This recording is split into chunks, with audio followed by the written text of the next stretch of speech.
2012 saw the Ford Fiesta become even more affordable. It had been a contender back in 2010, but we thought we'd bring it back to take on the reigning champion, the Volkswagen Polo.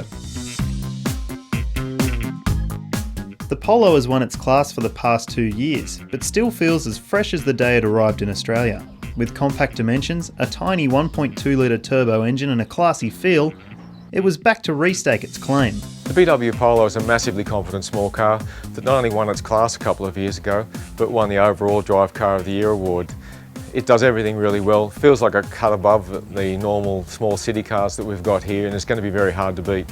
The Polo has ruled the city car class for a few years, and for good reason. It's a fantastic car, it's got a brilliant engine, and it's still above all of its competitors.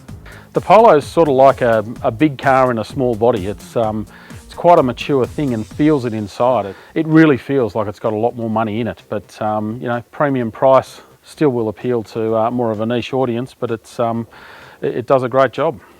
The Polo proves that bigger engines and lots of power aren't necessarily the way.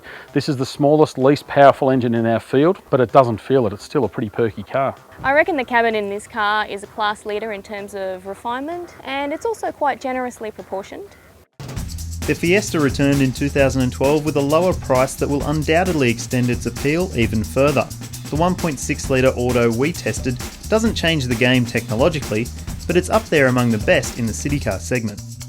The Ford Fiesta is a really nice little car. It's a nice little thing to drive. It's a little bit revvy. I like the way they've created a feeling of spaciousness by dropping the lower console and having a lower sill all round. But I do think the lack of a manual override is a bit of a failure on their part. It is really nice to be able to flip a car into the gear you want on a corner, and that's where I think it falls down a bit.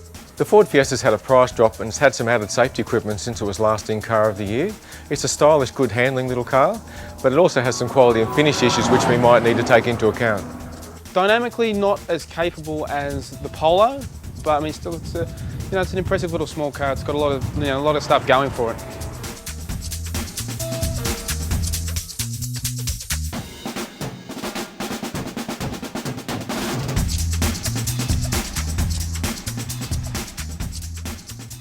And the winner for Best City Car in the Drive 2012 Car of the Year Awards is the Volkswagen Polo. The Polo impressed the judges so much it took the title without a single vote being cast against it. Sleek interior finishes, smooth road manners and spaciousness some bigger cars can't match ensured it took the title of Best City Car for 2012.